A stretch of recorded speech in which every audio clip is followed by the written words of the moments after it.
Hi, today we are going to discuss about the breath sound detection in speech recording.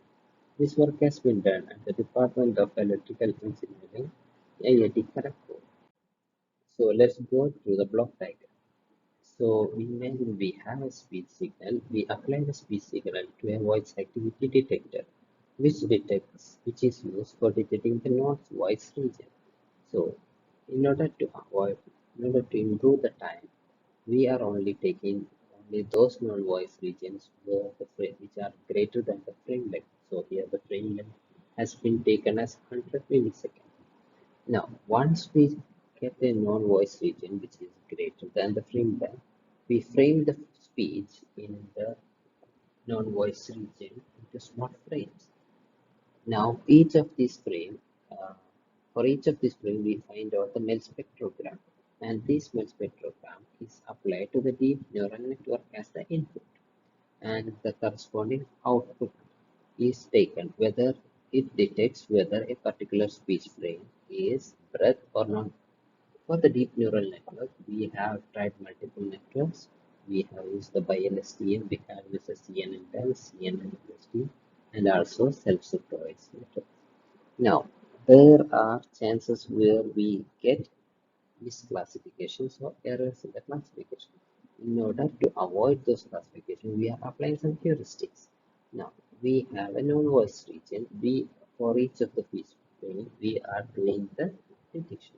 Now, imagine we have breath frames and there are misclassification like non-breath frames.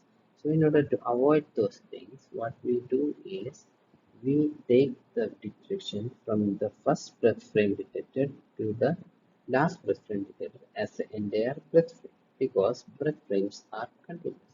Breath is a continuous operation and it it should have a minimum length.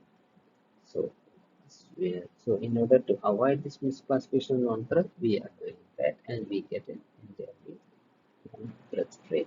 We also apply some post processing to remove the small breaths which are of very small duration because breaths are typically around 110 milliseconds, around 100 milliseconds.